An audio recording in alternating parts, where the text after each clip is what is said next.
Ladies and gentlemen, welcome to the Addicted to Success podcast. Today, I am blessed to have the amazing Laurie Harder here with me. She is a fitness and health expert. She's a professional network marketer. She is a coach. She is a podcast host. She's an all-star, amazing human being. Your podcast, Earn Your Happy, just reached 1 million plays and downloads. So, and what space of time was that? That was like 8 months. Mm-hmm. Amazing. I'm so excited, and thank you so much for having me here. I'm so grateful. Thank you, Laurie. Thank you. Yeah, I don't know if you know this, but that's a huge feat. A lot of people don't reach anywhere near that number, even within 2 or 3 years. So, oh my gosh, it must be a rocking podcast. You know, it's crazy because number one, I didn't have a reference point really until I just chatted with you. But I just want to, I wrote a blog the other day about it, just talking about how it was a nudge for me. It was like such a nudge and it wouldn't go away.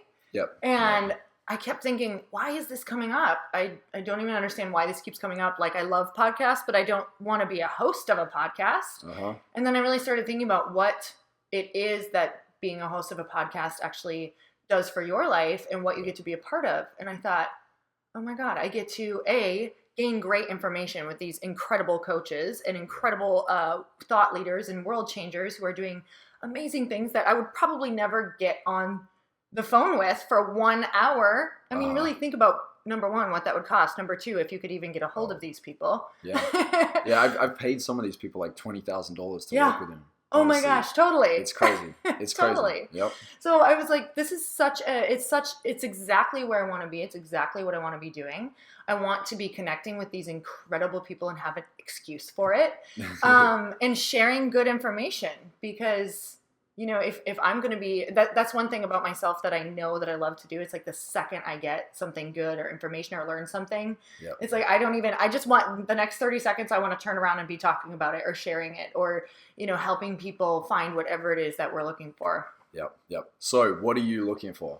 What am I looking for? I am always looking for peace, happiness, growth, connection, always. Yeah. Every day. And the book that you're writing right now, I think it's pretty much a wrap, right? It's based around that. Yes. It's based around building tribe, building community. Why is that important to you? It's really important because for a really long time, I did it alone. And I don't want to say alone because there was definitely podcasts and books and I had the help of, my husband and some of the people around me. But at the same time, I thought you had to do this alone. I lived in the Midwest and I didn't really hear it. It wasn't a normal conversation to be talked about growth. In fact, sometimes when you feel like you want to grow, some people feel that you are outgrowing them. So it was challenging because I felt like in order to gain their love and attention and affection, sometimes growth is opposite of what gets that. Can you relate to that? Yeah, for sure. You know what's interesting? I saw one of my friends, Preston Smiles, I'm sure you're aware of as well. He's amazing. Love that. He shared a quote this morning. He said something like, elevation demands separation sometimes. It's so true. Sometimes you need to leave, to head out there in the world and just to take everything to the next level. I recently broke through an upper limit that I had, and it was a money upper limit. And sometimes all you need is one idea. You act on that one idea and you crack it and you move to that next level. And sometimes the people that are playing in the space that you're in aren't ready to do that with you. So you've got to leave them and show them and be the example for them, be the inspiration. So yeah, I totally get it. I did that. I actually did that for a while when I was 18 at first because it was just I came from a really strict religious family, amazing family, but they weren't into health, fitness, nothing like that. And I love them, but every time I would go back to old family and friends, I would feel myself getting pulled out of where I knew that I was supposed to go. So for a while, it's funny, for a long time I felt like a terrible person because I moved out, I moved far enough away. I didn't really have a ton of contact, but what I was doing and I didn't realize it. And this is sometimes tough to share with people who go on self-development journeys or who go to that place where they know they're supposed to go because their soul is pulling them. Sometimes it's hard to tell people that you do have to leave some of the people or put them at arm's distance because you're almost going and building up, for lack of better words, almost like a protective layer So you can go away and really build your armor so that when you go back, you have the tools. You understand how to go be in those situations. Yep. Because a lot of times, if you don't have those tools yet, your environment is always going to win. Yep. Like I love that quote, your environment is stronger than your willpower, because if you haven't yet understood like what are you capable of? What can you handle? What can you do? And then you go back and you're like, oh, wasn't ready yet. Okay, let's go back. Let's learn some more tools. Let's talk to some more people. So that's what I did for a while. And it's funny because now I can finally go back and just accept people for where they are and love them where they're at, where before it was like, why can't you see this? Why can't you go on this journey with me? Why can't you help yourself? So, and that's a lot of pressure on yourself to try to think that you have to shift people when maybe they don't want to shift. For sure. And it's such a great subject to vibe on. I think a lot of people do this in relationships too. Yeah. Oh my gosh. Where they have that partner and like, I love the relationship that you and Chris have. Like, you guys are just so supportive of each other, so loving, and you're upfront too. You're like, you know what, we fight sometimes. Like, we've had some rough patches and we've had our in and out, but we're there, like, we're committed. And I think a lot of people, they're kind of in this I guess living in a fantasy of what they think their relationship's supposed to be like, and then they have these high expectations, and sometimes it crashes and burns. And over time, you're either like, if you're doing a lot of the pulling all the time, then it's gonna destroy the polarity and the dynamic of the relationship. And I just love to seeing you and Chris, like, you both just like supporting each other, holding each other up, and it's just so amazing to witness. Oh, thank you. And I will tell you that it's so much growth, and it's always a work in progress. Always. And literally, we now know, I think the biggest thing that we now know is that we're so open about talking about how we want to be talked to. So and not to take it personally. So if he says something to me that was short or felt disrespectful because he's in a moment, right? In that moment, instead of just reacting off of it, I'll say, you know what? I didn't like the way you talked to me. I would have responded much better if you would have said this and this. Yeah. And he'll be like, okay, fine. Like, but that's what he does to me too. Like, that was really disrespectful, which it happens, right? You're heated, you're emotional. You feel so safe with that person that a lot of times that's when the worst comes out, is because we feel the safest. Like, haha, you can't leave me. You're going to get vulnerable. Yeah. Exactly. So right now we're really just working on how do we want to be communicated with, because we work together too.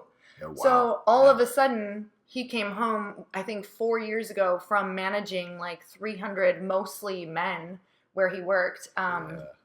At a mortgage office, and he came home, and for him, its communication was the quickest way to get to the point.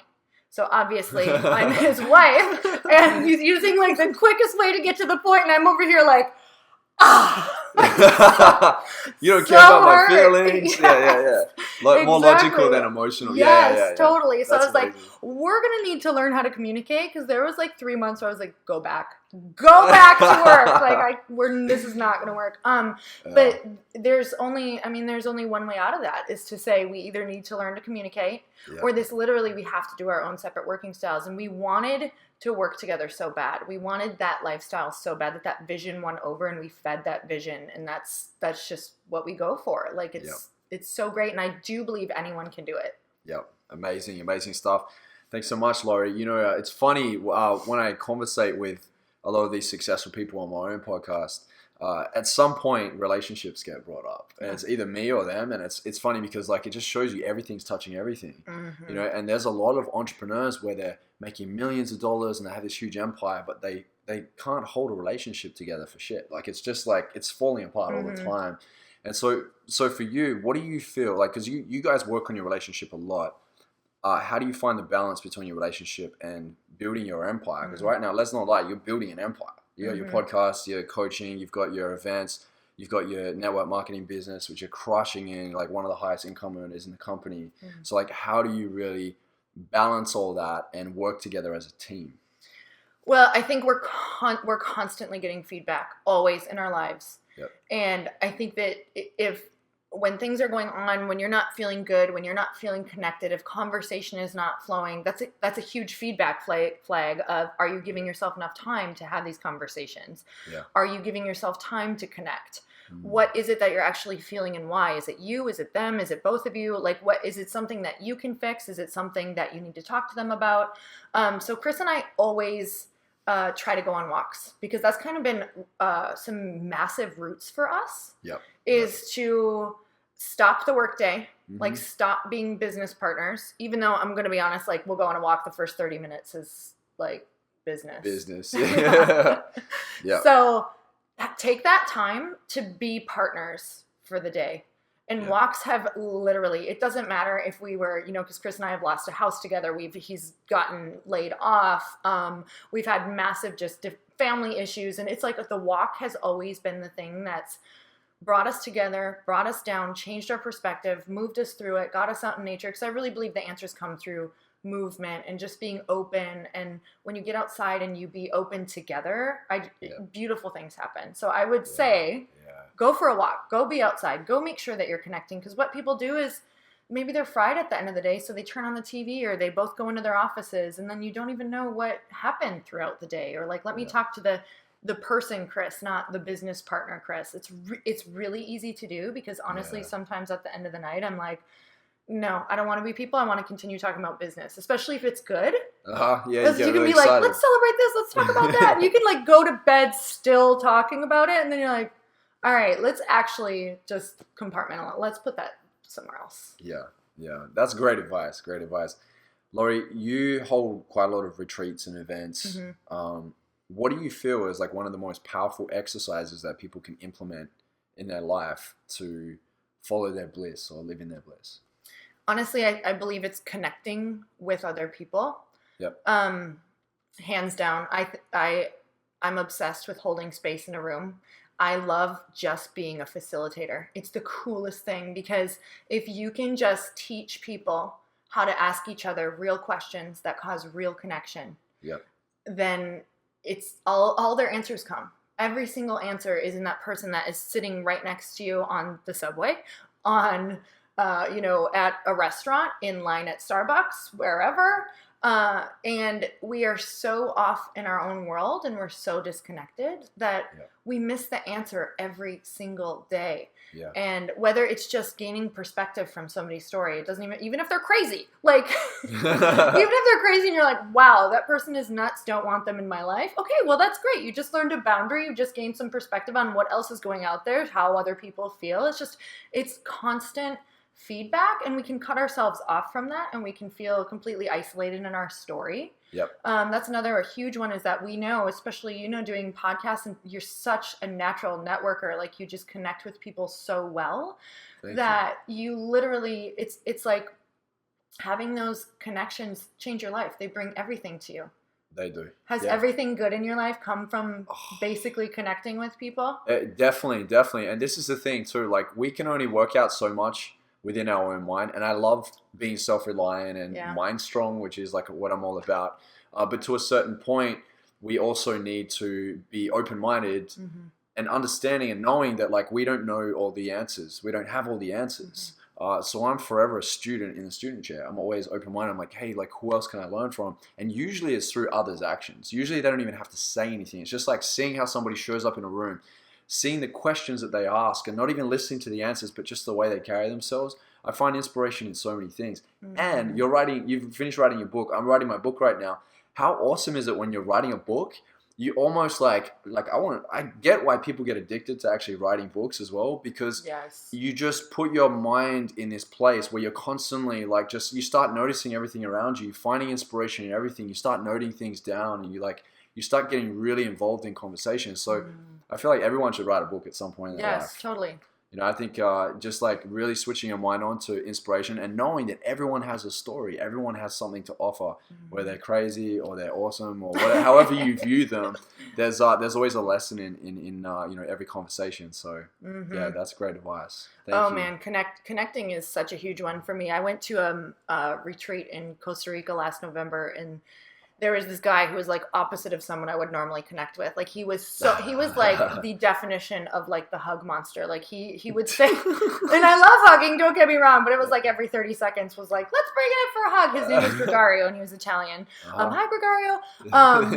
And he literally talks about cuddle puddles. Like he wants to cuddle in a puddle, which is like, that's okay. This is funny. I wonder what his love language is. Yeah, it's physical touch. Physical touch, exactly.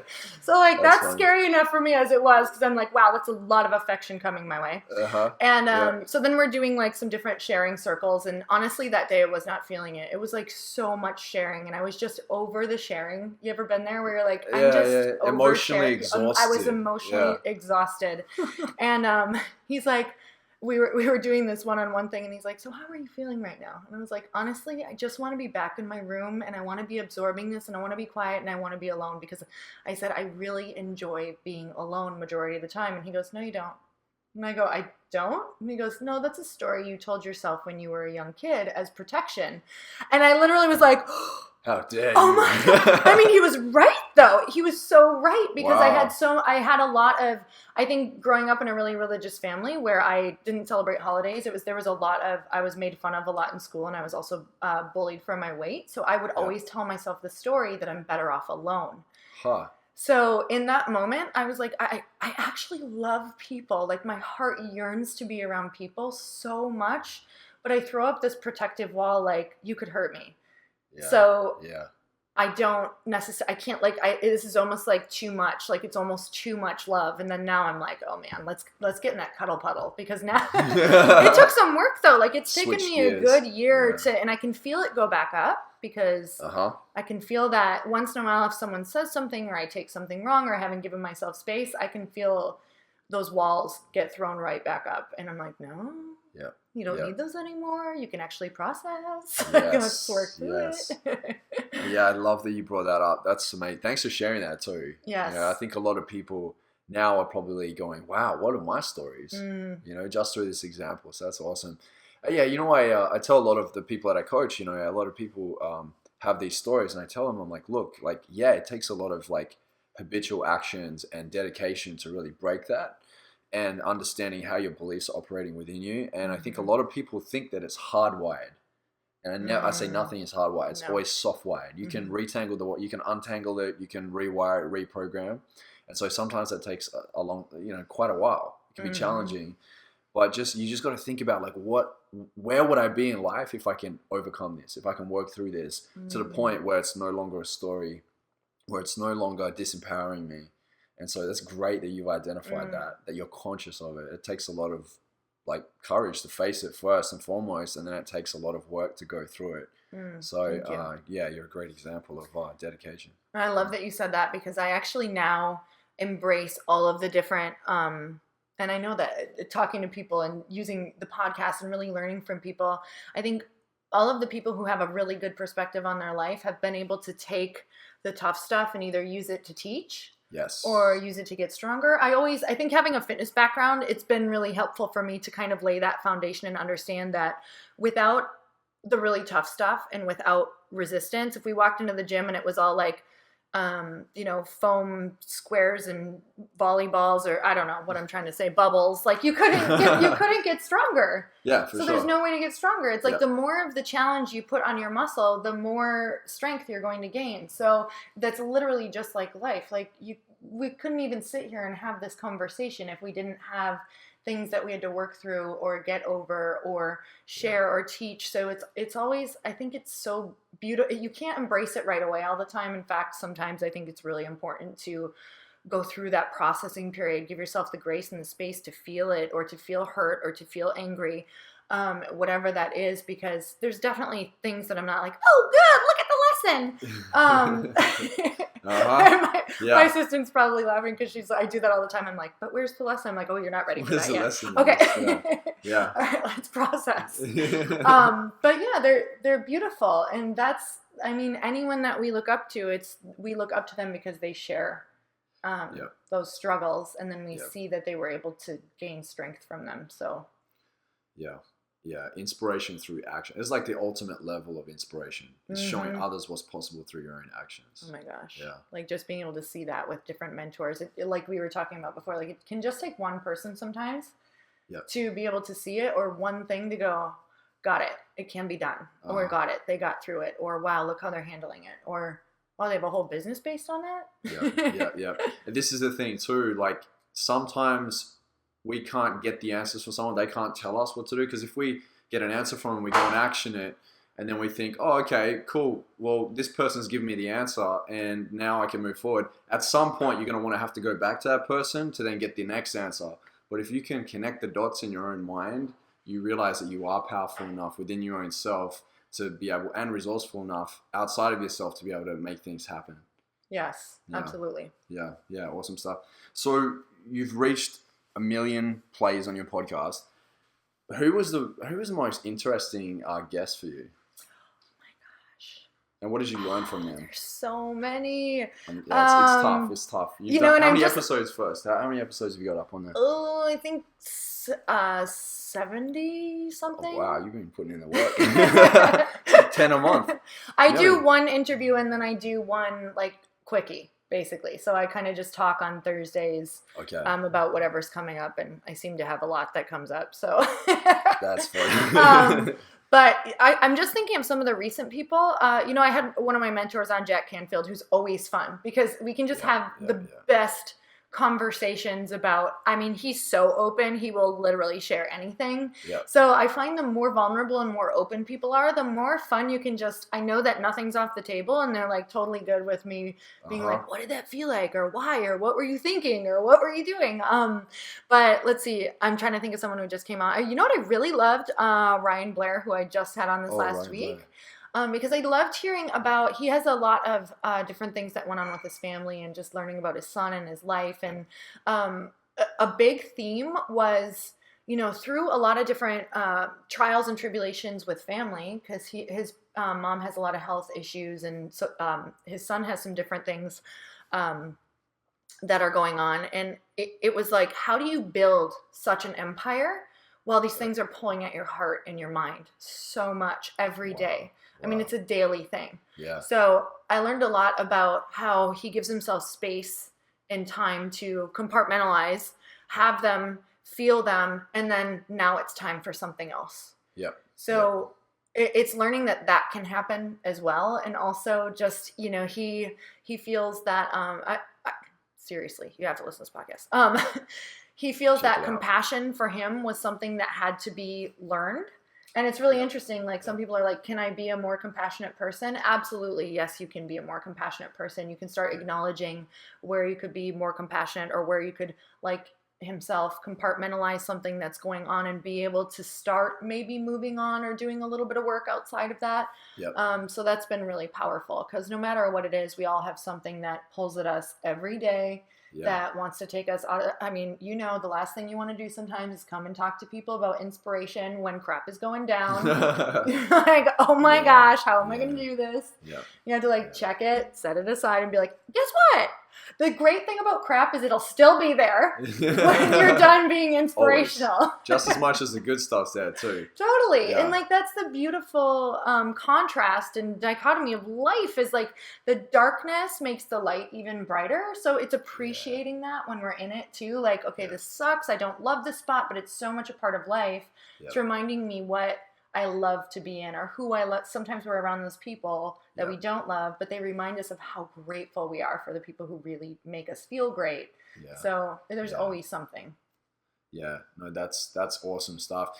Yeah, you know what? I think a lot of people, what they do is when they feel like they're not loved, and it's like a limiting belief, I'm not loved, I'm not good enough, they feel like they don't have enough to give back to. And so some people look at people and think, oh, they're so cold or this or that, but it's like, they actually feel not loved, so they feel like they can't give anything. They don't feel abundant. They feel like they're in this scarcity mode of not having any love. So all you can do is pour love into that person, show them that there is love and that it is possible. Yeah. I always think that when we were kind of talking before this podcast right now, and we're just talking about you never know what people are thinking, and most of the time it's just thinking about, am I enough? Am I good enough? What am I answering? Yeah. What am I saying? Yeah. So while we're on the other end going, am I asking the right questions?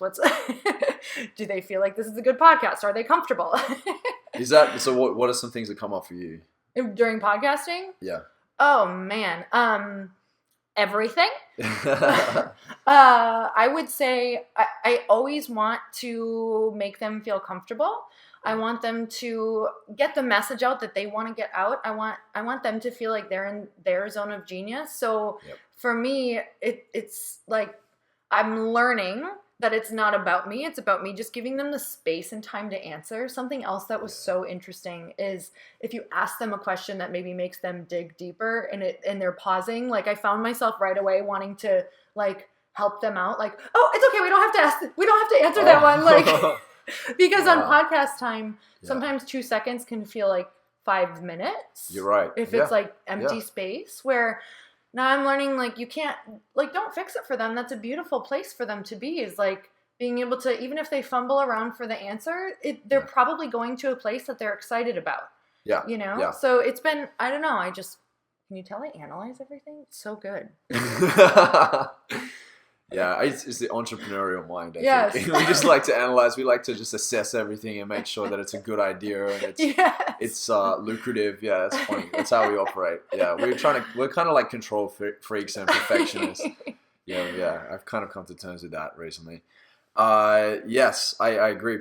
What is one powerful question that you would ask yourself, and what would your answer be? Oh, I always ask myself, why am I doing it? Like, why am I doing something that I'm doing?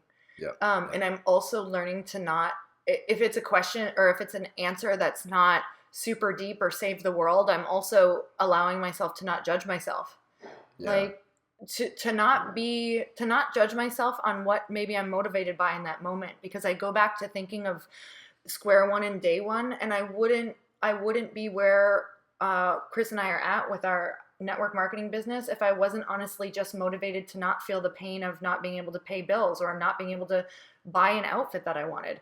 So yes, now you can have these big goals of doing whatever, helping your family, building schools in Africa, whatever you wanted, whatever that is pulling at your heart. But in the beginning, it's like, I think that we can start to judge ourselves on what's motivating us and just to embrace it and maybe just see why. What is that? How could that actually add to the bigger picture as well? So yeah, that's great. Yeah, when you've got a really powerful vision, that's your why right there. It's just like it constantly inspires you. Your vision disciplines you. It starts to choose your friends for you, your community, your tribe, right? It teaches you what to say yes to and what to say no to. And I'm sure your vision has changed quite a lot over time. You just keep like amending it and tweaking it and pushing it forward more and more. Where do you see yourself in the next 10 years? In the next 10 years, I just know that I want to be, I want to be able to have the people or whatever it looks like, or the reach to be able to travel somewhere and let people know I'm coming to speak and create a tribe and have them show up. So whether that's because there's a book that they really resonated with, or a program, or whatever was happening for them.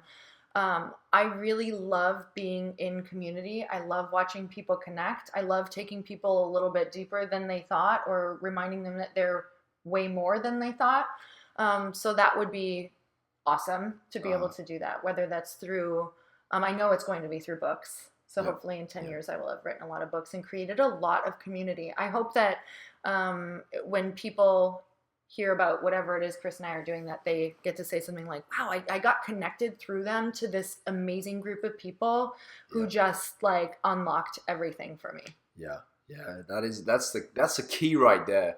You know, it's interesting. I meet a number of people where they say, I ask them, how did you hear about my work? Or how did you know about Addicted to Success and so on?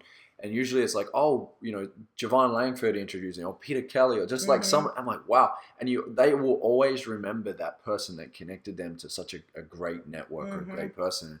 And that's the power right there. A lot of people I coach always try and find like where the synergies are. And I find like where they can cross promote or collaborate, and they never forget that. It's like one of the most powerful things that has ever happened to them, even sometimes more than just a coaching session. Totally. Because they've just created a whole new relationship, or they've tapped into a whole new network, and there's so much power behind that. There's strength in numbers. Yes, absolutely. Yep. I mean, the most beautiful people in my life are just randomly through either different coaching or programs or events that someone else was having. It's like we're putting out, it's great because whenever you do a podcast, you put out the bat signal of like, hey, amazing people, you can all land here and meet other amazing people. I'm so grateful for the people who hold space to put out the bat signal because it's not always easy to shine that bright for everybody else just to come and, you know what I mean, connect. So yes, 100%. So thank you. Yeah, thank you. One thing I noticed about you and the way you deliver with your content, and I love it, I absolutely love it,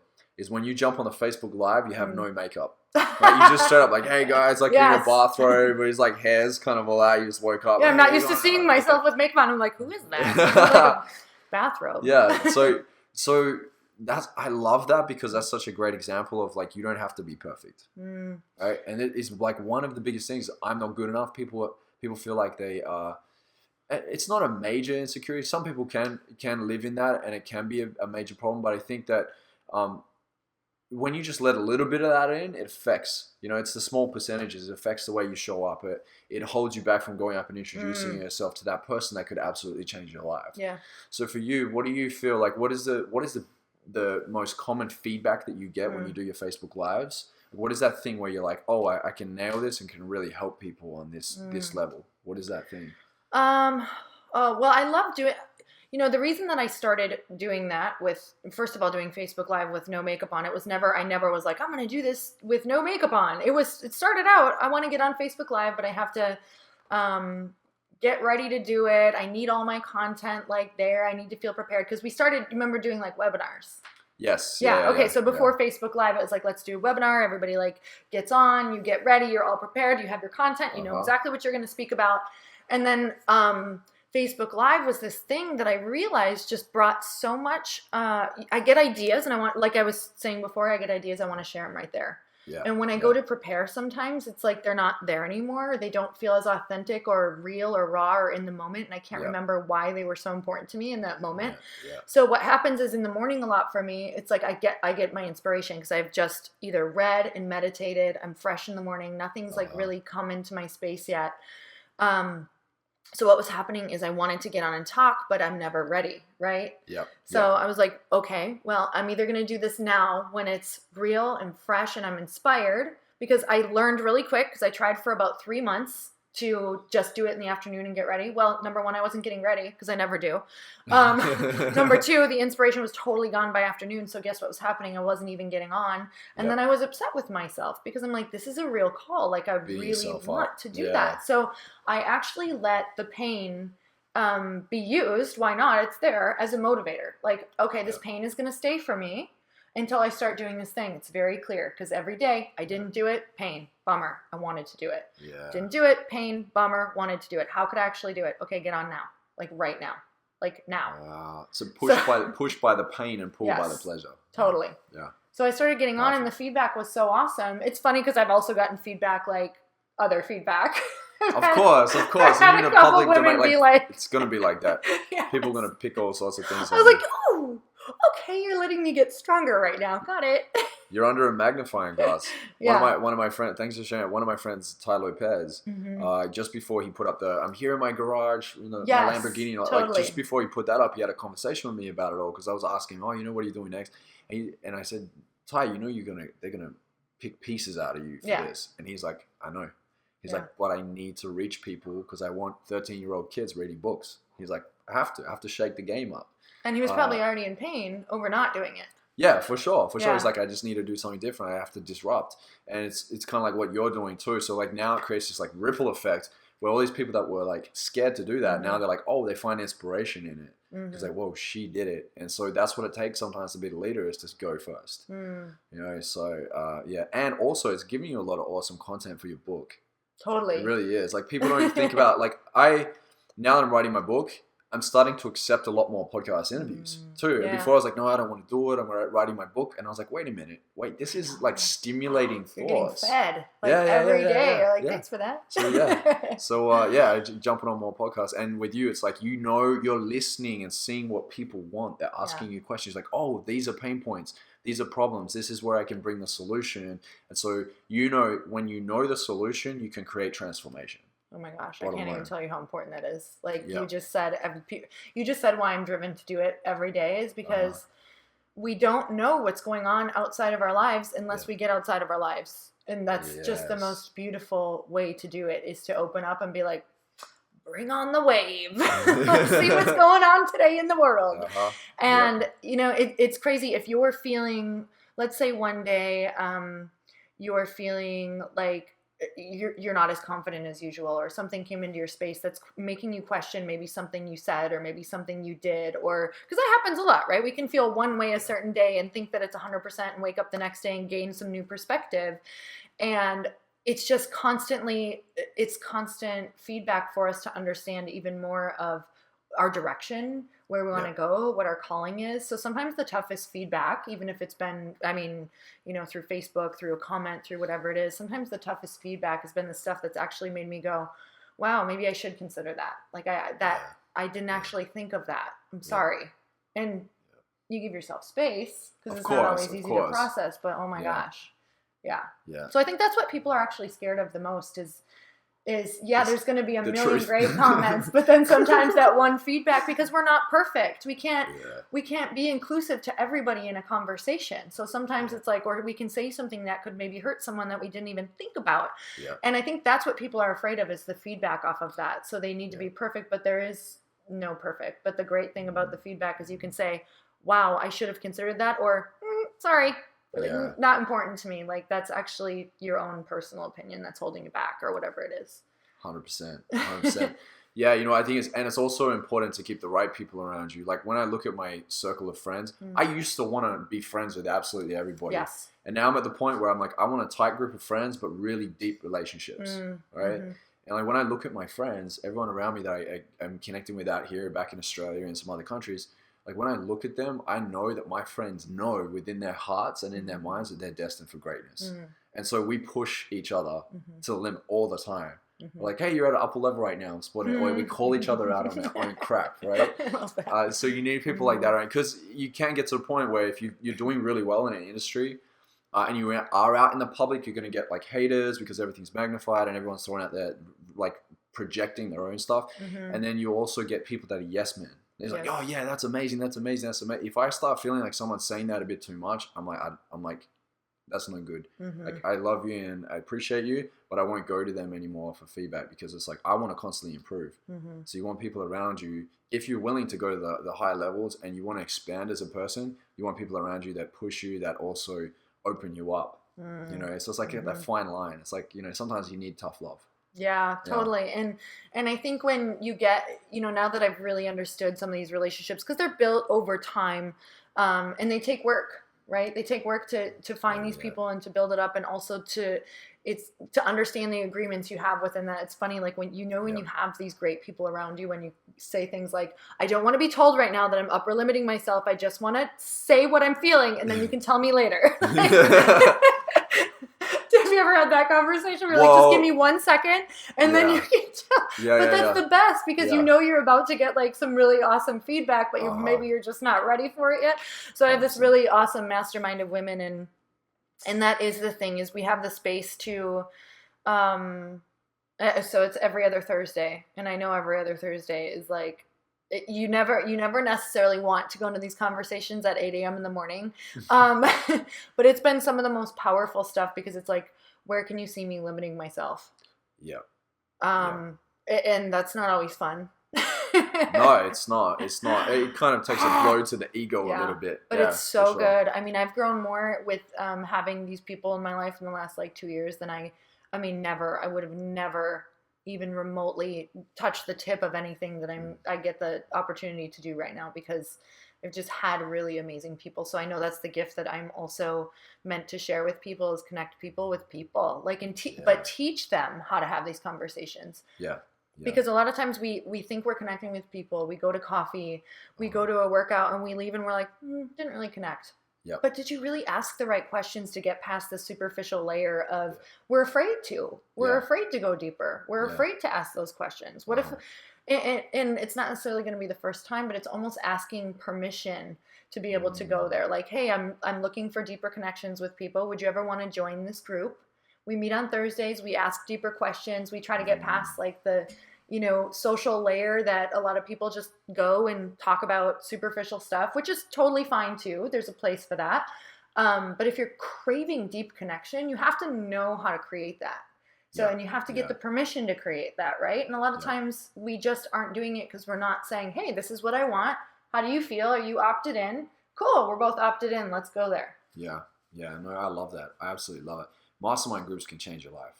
Yes. Yeah, I started one and I've been part of many, and they do. They absolutely do. Yeah. Because everyone's more invested. They value the time, and they're there to like really connect and to collaborate and engage. I had a question that came to me, and I got a little bit lost in the conversation. I know that you work with a lot of female entrepreneurs. What do you find is the biggest challenge for female entrepreneurs? And I love that the female entrepreneurs are coming up right now. I think it's amazing. Women are really stepping up. What can they do with the opportunities that are about now? Like, how can they really step in their power? Well, there's a few common themes that I'm always seeing, and honestly, they were my common themes as well, so I might be attracting them. Probably. That's all right, though. Yeah, exactly. And that's fear of judgment, fear of outgrowing your circle of friends. Because sometimes when you gain a lot of success, it's like, here comes Waffles, my golden doodle. Waffles. Here we go. There she is. For all of you who can't see her, she's big, white, fluffy, and she likes Joel. Okay. Yeah. Fear of outgrowing your circle, fear of not being loved. Because what can happen is when we start growing, people can start thinking, or you can start thinking that people think you're trying to be better than them. Yes. And I think that can be challenging for women, where I found more of the men that I hang around, they embrace that. They're good with that. Like, a lot of them aren't worried about that. That's the last thing they're worried about. Yeah. And women are worried about not being maybe humble, because we were taught to be, a lot of the people I know were taught to be quiet or humble. Yeah. So I think that's a mistake, though, of saying, gaining success, or especially financial success. There's so much. I believe that, I truly believe that we are all meant to be abundant, because especially when good people become abundant, they do great things. Yes. So if we can start shifting that perspective of, it doesn't even matter the amount of money, because what I hear from female entrepreneurs a lot is, well, I just want to make enough to not struggle. Why don't you want to make enough to have whatever you want and make a difference in the entire, make a difference in the world? Like, you can feel pain for something and be able to possibly have a shift or an impact in that. Let that motivate you. Yeah. Yeah. Well, it looks like Waffles is embracing that too. I'm not kidding you. I think she feels good love. Energy in the room, because if we're meditating, she's up in our face. And if we're doing a podcast, she's like, oh, let me talk. Okay. Can you lay down? Thanks. So cute. Can you lay down? Yeah. Thanks so much, Laurie. Laurie, apart from Jack Canfield, because you get a lot of mentorship as well.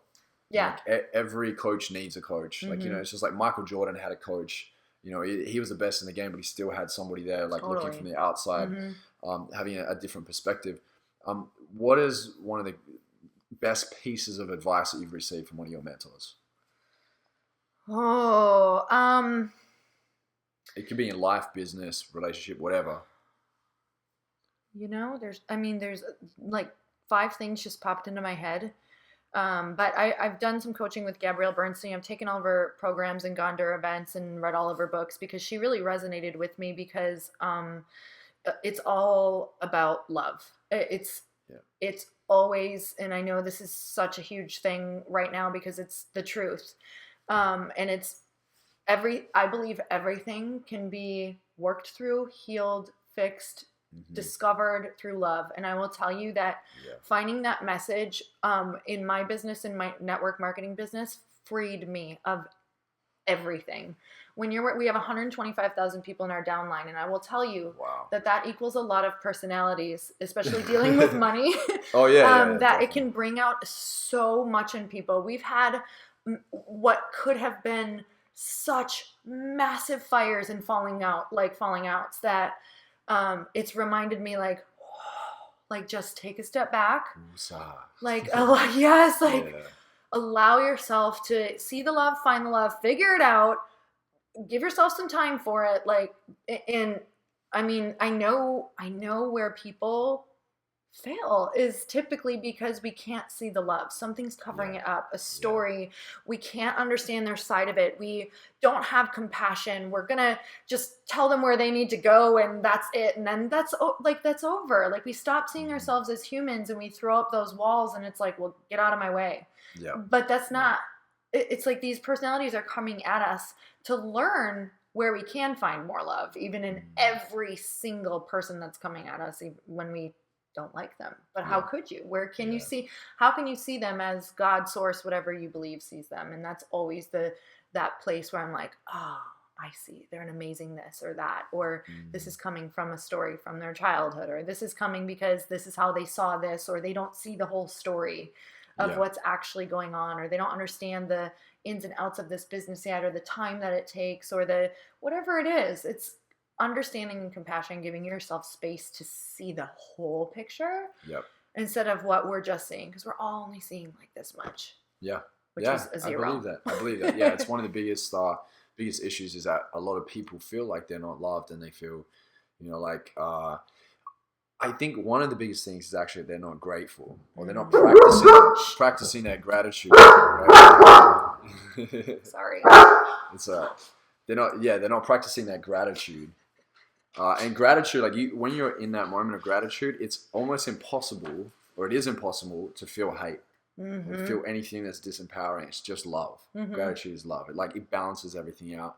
So I think that's like one of the best practices as part of my habits, my daily habits, is gratitude. Even if I'm like having in a bit of a tizzy with someone, or just feeling like there's a bit of tension, or just like not very I guess pleased with like one of my staff members or something. You're just like, all right, what are you grateful for today? Let's start there, right? And it just recalibrates the whole conversation and the whole view. It's amazing. Gratitudes are so powerful. They're so underestimated, I believe. I totally just did this on a text with my brother. Like some stuff was going down, and all of a sudden I was like, stop. What are you grateful for right now? And I'm sure on his end he was like, what? What is this right now? And I was like, okay, I just need to buy us time, and figure out how we can get back to that place. It's so powerful. It is. And then he gave me what he was grateful for, and it was like, oh, that's awesome. That's great. It was just such a good reminder. Yeah. It's so easy to do too. Yeah. Well, sometimes when you're emotionally disrupted, it's a little bit tough, but it's good to put it into practice for sure. Yeah. So Laurie, where can we find you? I love to, first of all, hang out on social media, just at Instagram at Lori Harder, and then my website, loriharder.com. And then there's the podcast, which is earnyourhappy.com. Yep. Beautiful stuff. All right. And Facebook as well. Lori's always on the Facebook Live. Oh, yeah. So how do we find you on Facebook? It's just Lori Harder. It's my private page. Well, it's not private. Sorry. It's my public page. You can just follow it. Yep. Beautiful stuff. All right. Laurie, you were actually in the Rise Up movie that we're in alongside, Tony Robbins and the Dalai Lama and Marie Forleo and all these other amazing people, Jack Canfield as well.